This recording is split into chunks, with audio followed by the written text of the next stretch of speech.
आज मैंने यहाँ पर उप जिलाधिकारी महोदय नवाबगंज को एक ज्ञापन सौंपा है, एक लिखित प्रार्थना पत्र दिया है, जिसमें 14 तारीख को रिछोला चौकी के सामने एक पत्रकार के साथ में जो भाजपाई दबंगों द्वारा एक घटना कारित की गई थी, उसमें बुरी तरीके से एक पत्रकार को भी मारा गया था।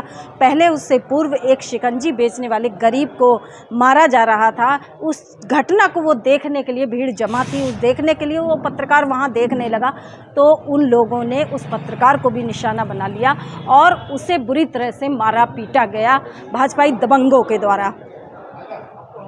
तो वहाँ से किसी तरह उस पत्रकार ने, उसके हाथ में मोबाइल था, वो छीन लिया गया। फिर किसी तरह जब उसके पास मोबाइल आया, उसने मुझे संपर्क किया, यानी संस्था को संपर्क किया। मैं तुरंत वहाँ से अपने बरेली आवास से चल पड़ी और यहाँ पर पहुँची लगभग 8 बजे शाम को। घटना उससे पहले की थी। उसके बाद सारा मामला थाने में था और थाने में जो हुआ वो उसकी चश्मदीद गवाह मैं भी हूँ। और वहाँ पर थाने में बैठकर भाजपाई दबंगों ने लव जिहाद का मामला बताया, जबकि मैंने पूछा, वहाँ विधायक, माननीय विधायक जी भी मौजूद थे, हमारे उनके अनुज मौजूद थे, उनके सारे साथी मौजूद थे और वो लोग भी मौजूद थे जिन्होंने ये घटना कारित करी थी। तमाम भीड़ मौजूद थी, पुलिस प्रशासन मौजूद था। उसके पश्चात मैंने पूछा कि आखिर इसे क्यों मारा गया, इसने कौन सा ऐसा अपराध किया था। अपराध किया था तो उसके लिए कानून है, किसी को सज़ा देने का अधिकार नहीं है। तो पूछे जाने पर बताया, माननीय विधायक जी ने भी बताया और उनके अनुज ने बताया कि लव जिहाद का मामला था। तो मैंने कहा ऐसा क्या हो रहा था जिसे आप लव जिहाद कह सकते हैं। तो उन्होंने कहा कि 2 लड़कियों को एक मुस्लिम लड़का कोई भगा के लिए जा रहा था, ऑटो में बैठा के लिए जा रहा था। तो मैंने पूछा वो लोग कौन थे, आप उन्हें जानते हैं क्या, उन्होंने कंप्लेंट की आपसे, कोई उनके घर से कंप्लेंट आई? तो बोले हम उन्हें जानते ही नहीं हैं, वो कहाँ है, कौन है, कहाँ चले गए, इसका कुछ अता पता नहीं। यानी कि किसी भी घटना का कोई सिर है न पैर है। उसके बाद लव जिहाद के नाम पर ये बर्बरता नवाबगंज क्षेत्र में की गई है। ऐसी बर्बरता आज तक नवाबगंज क्षेत्र में नहीं हुई है, चाहे सरकार कोई सी भी रही हो। आज एक नई नींव डाली गई है नवाबगंज में कि इस तरह से बर्बरता और मानवता को शर्मसार करने वाली, सरेआम किसी निर्दोष को पीटने वाली घटना कारित की गई है।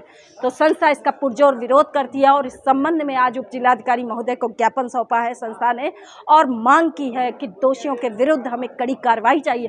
और उस पत्रकार की दूसरी व्यथा सुनिए कि उस पत्रकार का मुकदमा तो थाने में दर्ज किया गया है, लेकिन उन दबंगों ने भी बाद में फर्जी मुकदमा पुलिस पर दबाव बना के, सत्ता ने पुलिस पर दबाव बना के एक मुकदमा उस पत्रकार के ऊपर करवाया है। और जो मुकदमा दर्ज करवाया, पत्रकार का मुकदमा 323 में दर्ज किया गया है और उन दबंगों का झूठा मुकदमा 324 में दर्ज किया गया। आईपीसी की 324 धारा जो है वो 323 से भारी धारा है।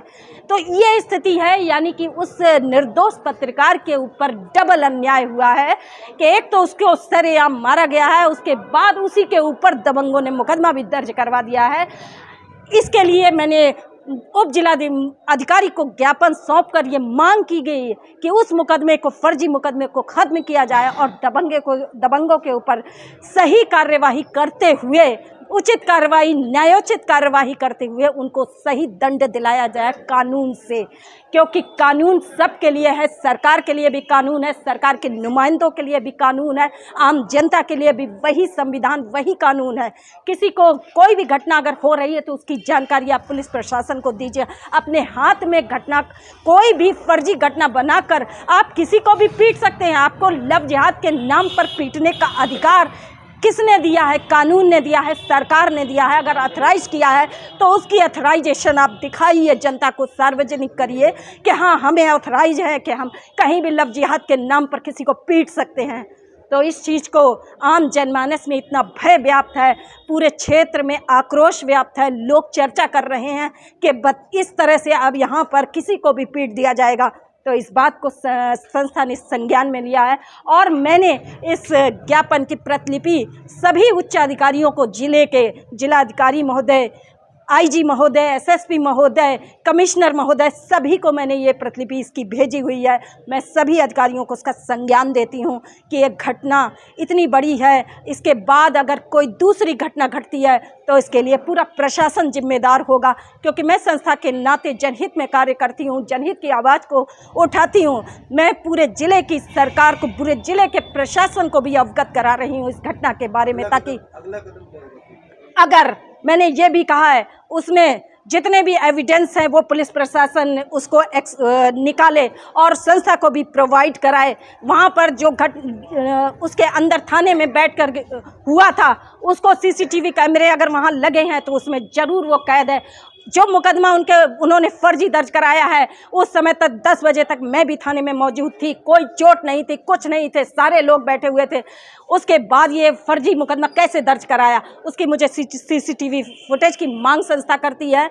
और इसके अलावा मैं ये भी बताना चाहती हूँ कि वहाँ पर जब मैं मौजूद थी तो मेरी आवाज़ को दबाने के लिए भी माननीय विधायक जी व उनके अनुज और उनके साथी इतनी जोर मेरे ऊपर बरसे थे कि एक महिला को डरा धमका दिया जाए ताकि वो कभी भविष्य में इस तरह की किसी पीड़ित के लिए आवाज़ ना उठा सके। लेकिन पैनी नज़र सामाजिक संस्था हमेशा अन्याय के खिलाफ खड़ी रहेगी और सुनीता गंगवार की आवाज़ को जब तक वो जिंदा है कोई दबा नहीं सकता है, किसी पीड़ित के लिए नहीं दबा सकता है।